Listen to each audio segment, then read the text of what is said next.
Ano nga ba ang trabaho ng helicopter pilot sa international commercial fishing or sa fishing boat? Kasi minsan mapapansin nyo guys sa international commercial fishing, may mga helicopter on board sila na kasama sa laot dito sa Pacific Ocean guys.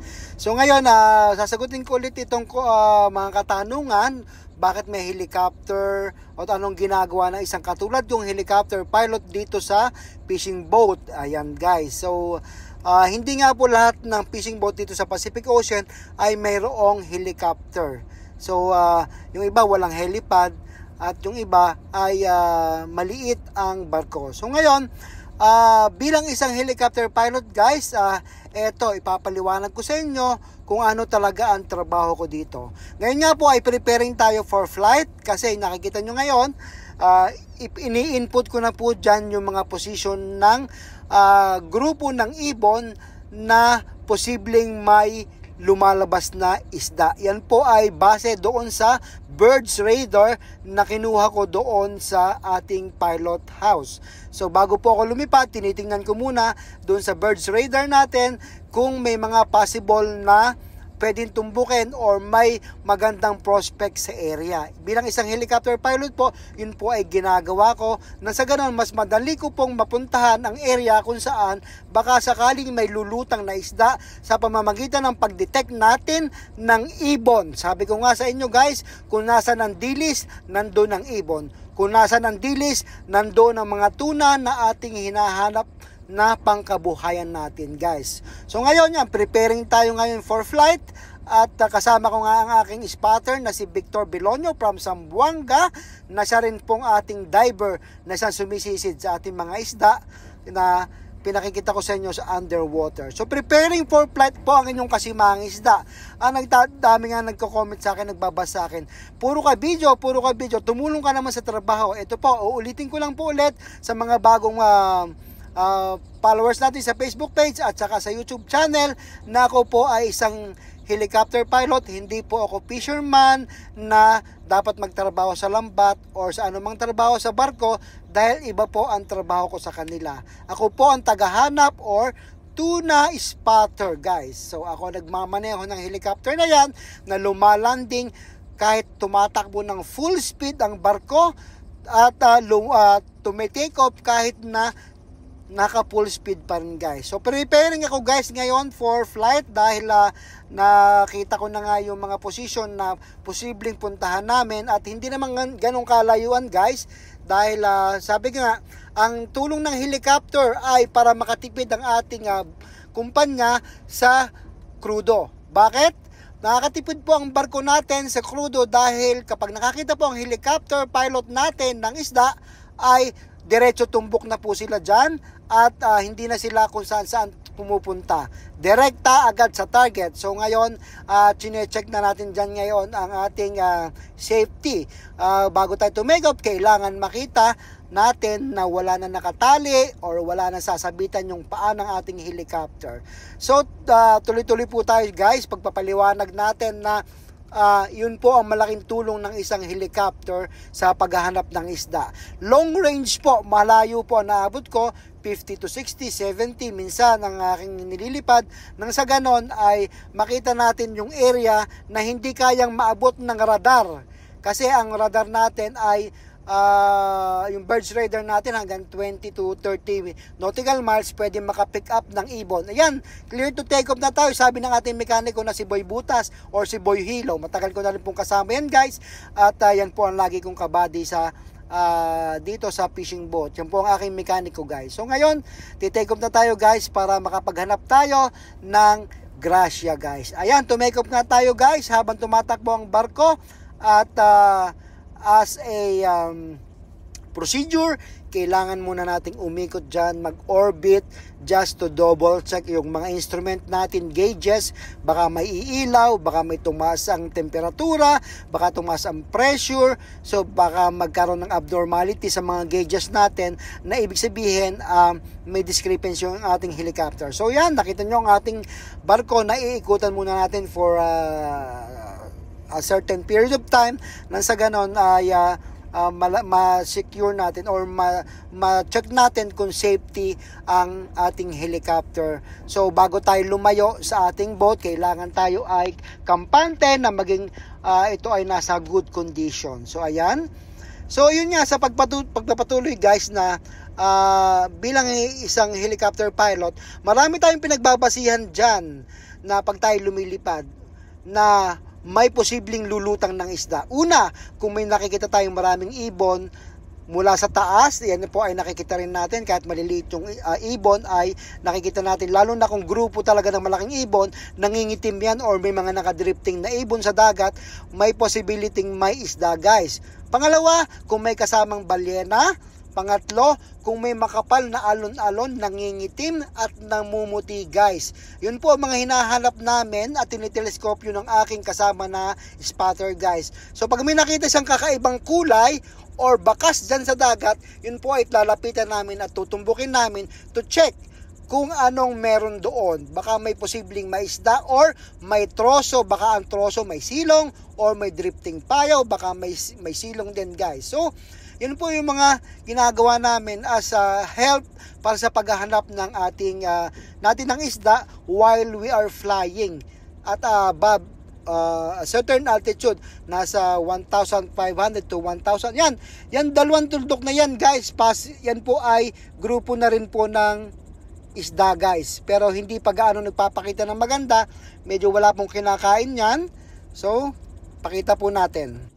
Ganyan po makikita nyo kapag lumilipad kayo sa taas na yan palang panimula na may possibility may lulutang. Pero yun po ay isda na. Yan, medyo pumuputing katuldok na yan. At yan po ay ating iikutan at ating sisiyasatin kung may volume ba o malaki ang grupo. So pagka pumuputi guys, ibig sabihin may pagkain yan. At maaaring nasa ilalim lamang ang isda guys. Good sign na po yan na may prospect dyan sa ating iniikutan guys. Kaya naman yan po ang isang grupo, pero may makikita pa po tayo dyan panibagong grupo. Halos mag-aapat na grupo yan dyan guys. Mamaya tingnan natin at yan po ay tinuturo na natin sa ating motherboard through constant communication. Tumatawag na ako dyan. Once nakakita ko ng ganyan, ay ating tinatawag na kaagad-agad para hindi sila mapalayo. Ayan. Kita nyo, yan medyo may puti-puti na dyan. Ayan. Yan po ang pangalawa at pangatlong grupo natin na tinatawag natin sa ating motherboard, nang sa ganon paspasan nila at nang abutan nila ang labas ng isda. Kasi po dito napakahalaga ng oras. Time is gold dito. Once na nakakita ka ng isda, kailangan ito ay malapitan ka agad at nang sa ganon, kung gumanda ang lutang nito, ito ay maariyahan guys. Hindi pwede dito ang patumpik-tumpik or teka-teka guys, dahil pagka dumilim na, mahihirapan ang hulihin yan guys at hindi na makikita at lalo na kung maubos ang isda guys. So yun nga po ang trabaho ng isang helicopter pilot. At the same time, kung sakaling umarya yung ating motherboard, tayo po ay nag-a-assist or nagbubulabog kapag ang isda ay aktong tatakas or lalabas ng ating lambat. So ngayon po, kinat ko na yung natin dyan, mahigit kulang-kulang na ako dyan na 1 oras kalahati. Ang lipad po natin dyan guys ay nasa 3 oras po ang maximum capacity ng fuel ng ating helicopter. Ngunit hindi po tayo nagsasagat ng ganon for our safety guys, na makabalik tayo ng maayos sa ating motherboard. Kaya naman yung ating motherboard ay malapit na rin po doon sa unang target natin at sabi nga niya maganda at nagpakita ng maayos sa kanila, kaya doon sila nag-standby, while kami naman po ay minomonitor namin dito ang paglutang nitong pangalawa at pangatlong grupo dito, na sa ganon may choice kami, may pagpipilian. Yan din po isang trabaho ko na habang pumoporma sila doon at may malapit din na grupo dito sa amin, yan po ay iniikutan ko at binomonitor ang paglabas, nang sa ganon may tawag sa kanila at pumunta ka agad sila dyan kung maganda ang lutang, lalo na kung maraming dilis at maraming pagkain. Ibig sabihin tatagal ang lutang, pwedeng abutan ng barko at pwedeng maaryahan guys. So dito nga po, time is gold. Kaya napakalaking tulong po ng ating helicopter, lalo na sa pagmomonitor din ng isda. habang pumaporma sila, pwede pong kami ay nandun sa kabilang grupo, mga 2-3 miles away from them, ay nandoon kami at nang monitor. Parang sa ganon, kung pangit ang labas dun sa area nila, dun sila pupunta sa amin. So, kaya nga po tumatagal ako ng mahigit 2 oras sa paglipad dahil pagka ganyan po ang sitwasyon, lubog-lutang ang isda, ay talagang i-monitor at binabantayan yan. Hindi lang po kami hanap, kundi talagang nag-a-assist kami at tumutulong sa kanila nang sa ganon mabigyan namin sila ng magandang impormasyon para sila ay makadecide, para kami ay makahuli ng marami at may volume, guys. Yan po, at talagang closely monitoring tayo pagka ganyan. Habang umiikot ang helicopter natin dyan, iniikutan natin yan, minomonitor natin yan, tito nyo namumuti na yan, ibig sabihin may pagkain yan. Ayan. Kaya yan po ang isang tulong ng helicopter, kasi nakakalipad kami ng malayo at a distance from our mother boat para makapaghanap. Kasi kung doon lang sila magbabase sa radar nila at sa lookout nila, doon sa crew nest nila, ay limited distance lamang po ang kanilang makikita. Unlike kung helicopter po, malayo ang mararating, malayo ang ma-i-inspect natin or ma-check na area, at makakatipid po sila sa krudo. Bakit? Kasi pag may na-monitor po silang ibon, tutumbukin nila. Kaso kung wala pong isda doon, lipat na naman sila sa kabilang ibon. Kung wala, tutumbok na naman sa iba. So, pabalik-balik sila, guys. Kaya naman yun po ang tulong natin para hindi sila makagastos sa malaki. Yun po, bilog na pinakita, yung unang pinakita, yun po ang ating mother boat at saka yung fast craft. Yung pangalawa pong binilugan na nagsosolo, yun po ay ating light boat na siya rin po tumutulong sa amin sa paghahanap ng isda dito sa Pacific Ocean. Dito po tulungan, collective effort po dito. Meron tayong helicopter, meron tayong light boat, meron tayong lookout sa crew nest. So, yan po, lumapit kami dyan sa kanila kasi chinecheck ko rin kung lulutang din dyan sa area. Although, lubog-lutang din. Kasi pagka ang isda lubog-lutang, pag hindi mo na timingan yung magandang lutang, talagang sumisid dyan, hindi nyo na mahuhuli. Hindi nyo na makikita ang isda. Kaya sayang talaga ang panahon, guys. Kaya dito, yung time namin na 2 oras at kalahati na lipad ay malaking bagay at malaking tulong sa kumpanya, lalo na kung makakahuli at maaaryahan yung nakita namin, guys. So, sa laki nga po ng gastos dito, sa krudo, sa permit, sa license, sa bayad sa mga tao, pagkain ng tao, bayad sa helicopter, gasolina ng helicopter, bayad sa piloto, operational expense, napakalaki, guys. Milyong-milyong dolyar ang ginagamit dito.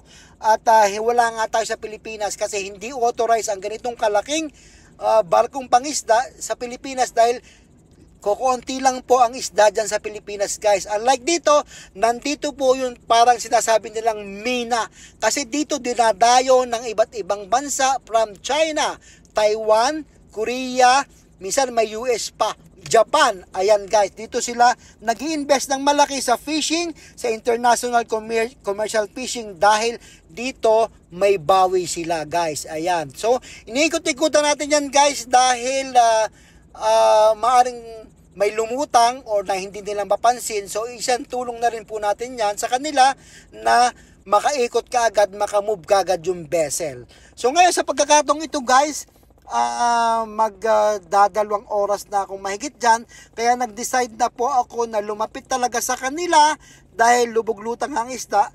Sila na lang po ang maglo-lookout or babantay dun sa isda para ito ay maaryahan mamaya. So ngayon, dahil nga sa lubog at lutang, nag-decide na ako na bumaba muna dahil less fuel na ako, guys, para sa safety rin po natin na hindi tayo maubusan ng gasolina. Sabi ko nga 3 hours pero hindi ako lumalampas sa 2 hours 30.